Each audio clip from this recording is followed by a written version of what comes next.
Evo D Lab is probably the most anticipated kite right now. And I have to tell you, the development took us 2 years. Reason for that is that we didn't only want to give you a new Evo D Lab, but we were really trying hard to give you a better Evo D Lab. As you all know, the last Evo D Lab was and basically still is the benchmark kite for three-strut Aluula kites. So we really put in the extra effort to make a kite a worthy successor. It's always important to have a kite that works for the team riders, Andrea, Edgar, and so on, that are really pushing the limits in 50 knots. But we also want to have a kite that works for the average rider who pushes his own limits.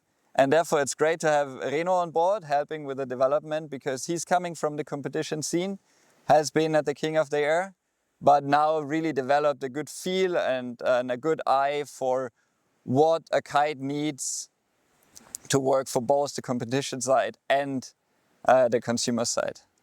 So happy to have you here, Reno. Thanks, Manu. Yeah, it was a pleasure to work in this project. It's a long time I have been working this kite, and I'm stoked. I'm super stoked. And I get even more happier when I get in the water of this kite, because this kite is such a machine. As Manu said, we didn't work to bring just a new Evo D Lab. We worked really hard to have a better Evo D Lab. And I'm sure when all of you guys get in the water, especially if you have the time and if you have the previous kite to test back to back in the water, you're gonna see a really crazy improvement in this kite.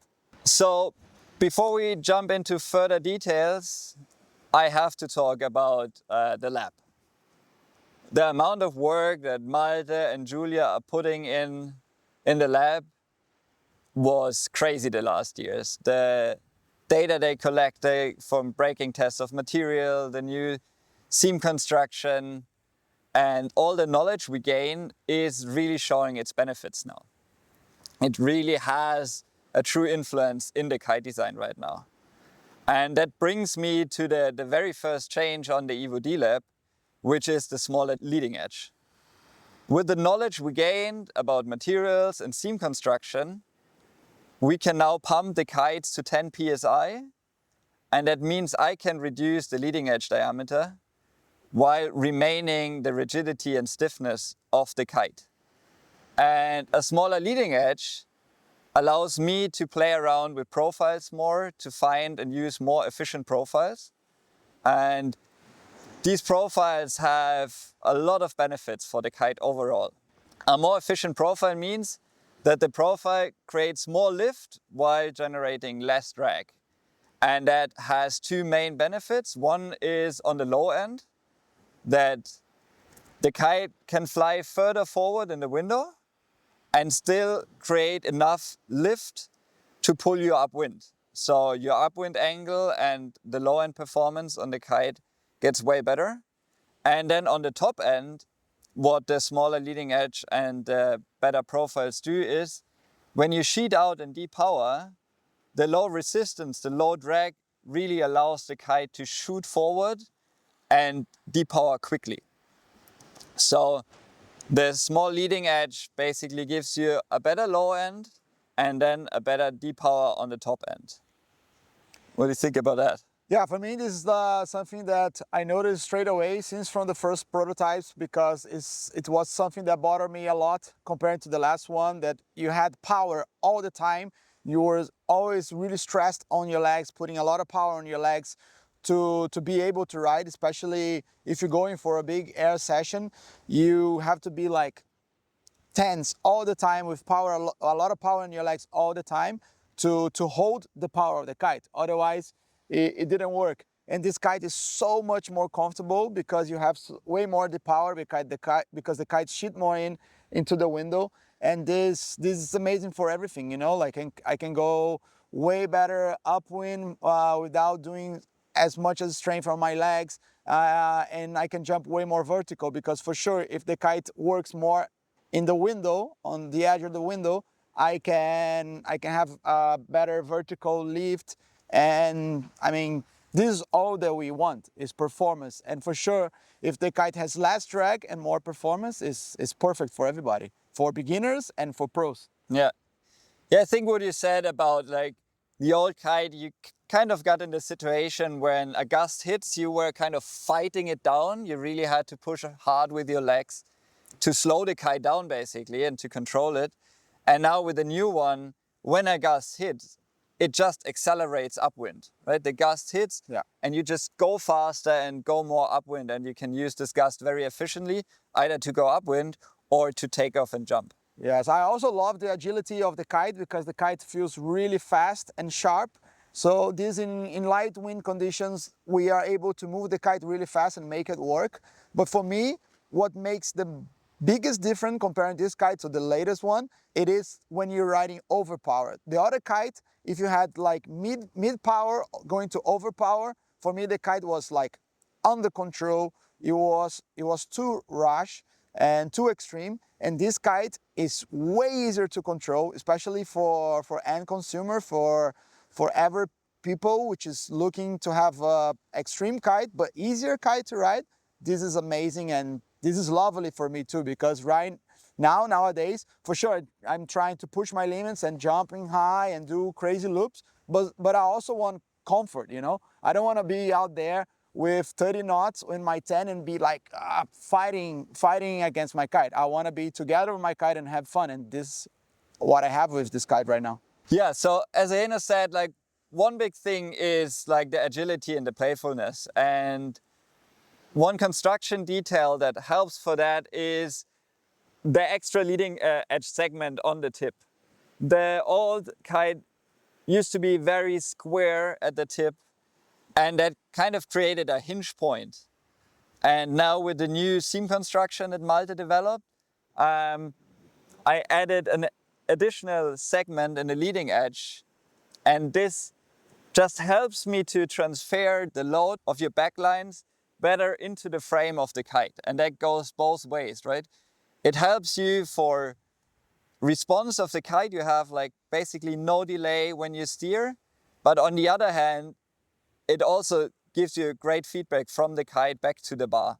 Yeah, I think the compromise of feeling on the bar is amazing, because sometimes you can get this kite with the bar, it's lighter pressure and it's nicer for the end consumer, but it's a little bit hard to have the feeling of the kite, where to know where the kite it is, you know. When you are in the middle of a loop or spinning and you don't look your kite, you need to have this feeling to know where the kite is. So you need to know if you want to pull the kite a little bit on right, left, or whatever. And even if it's too hard, it is nice to have the feeling where the kite is, but then I don't like the feeling of riding. It gets me tired. It's not a great feeling. So again, for me, the compromise on this kite about having the perfect bar pressure is amazing, because I can go on the water with this kite for a whole day, full sessions, like 3 hours session twice a day, as I have been going on with you and on the shootings and my free ride sessions.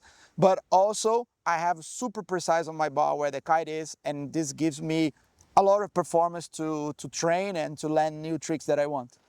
Next thing I want to talk about is the 6-point bridle. I'm adding this additional bridle leg, like all the way down to the tip, gives me a lot of control over like the horizontal movement of the kite. So I can really make sure that the kite stays like compact and rigid all the time, even if you sheet out. And that really helps for stability in strong and gusty conditions, right? So we already talked about like light and playfulness, but I think where the kite really shines is when the conditions get rough, when you are in conditions that are challenging, when you push like into 30, 35 knots, when it's gusty. This is where the kite really shows its full potential. Like there, it really gives you the confidence and the security that you can really push, that you can go high, that you jump, that you do loops. Like if you're an average rider, to push your kite loops, or if you're someone like Andrea who goes in 50 knots and does doubles and triples. The reliability of the kite and the confidence you gain from that is really on a next level now. with this new construction.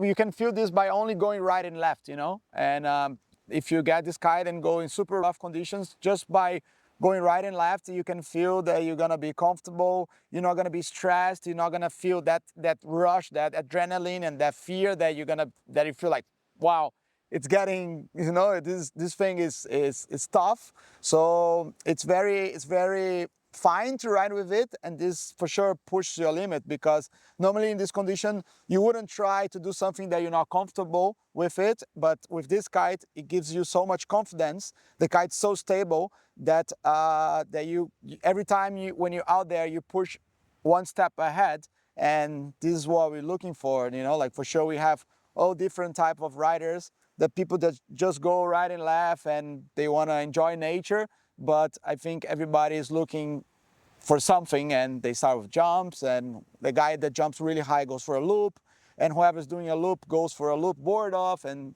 that's how it goes. And I think the 6-point bridle, it makes a lot of change because the kite moves way less, and like that's what you want to have, stability as well. When you pop, if you pop really hard, the kite has a lot of tension on the line, the kite keep there and gives you a really good shoot out in the air. That's what we want. Okay, and this brings us to the big air potential of the Evo D Lab. Obviously, the old one was winning the King of the Air, and therefore one part of the DNA of the Evo D Lab is big air. And all the things combined, the small leading edge, the new bridle, the new tips, the new profiles, really make this kite a big air machine. And this is also showing that already Andrea and Edgar and also Finn got Evo prototypes for the competition, because they felt like they need this new kite, especially in the small sizes, to do their doubles and triples in super strong conditions. So bridging that over to a more average rider, I would say the big advantage that shows for Andrea and Edgar and all the guys in big air really helps like an average rider to also push his limits. The way the kite jumps is so vertical that basically any time you take off, you can loop it. You never get in the situation where you already feel on your takeoff that you took off too far forward, you're drifting downwind, and you don't want to loop anymore. And when you loop, due to the small leading edge and the fast flying speed of the kite, the recovery is super quick and super nice. So yeah, basically it's guaranteed. It makes kite looping, and especially learning how to kite loop, so much easier. So both for our team, but also like for the average Joe, it's a great kite to go and learn kite loops. Yeah, I think it's amazing that we have been working with so many people involved, you know, like, and you have been hearing a lot of our feedback, and we have this feedback from the big air guys, from Andrea, Edgar, Finn, and myself in the bigger kites, that's theoretically more to the end consumer. And I think basically is that we have a super easy kite to ride, and for sure, if it's a kite that makes my life easier, it's gonna make everyone's life easier, because we want to push ourselves to one kind of movement, and the kite is so all around matching together. The kite is perfect to do all kind of disciplines, for big jumps, for free riding, for going upwind, and that's why I love so much. This kite is definitely my choice of riding right now, and I'm super stoked with it. It's done my life easier. Andreas, Edgar's for big air, and for sure it's gonna make everyone's life easier, and you guys gonna love it, I'm sure.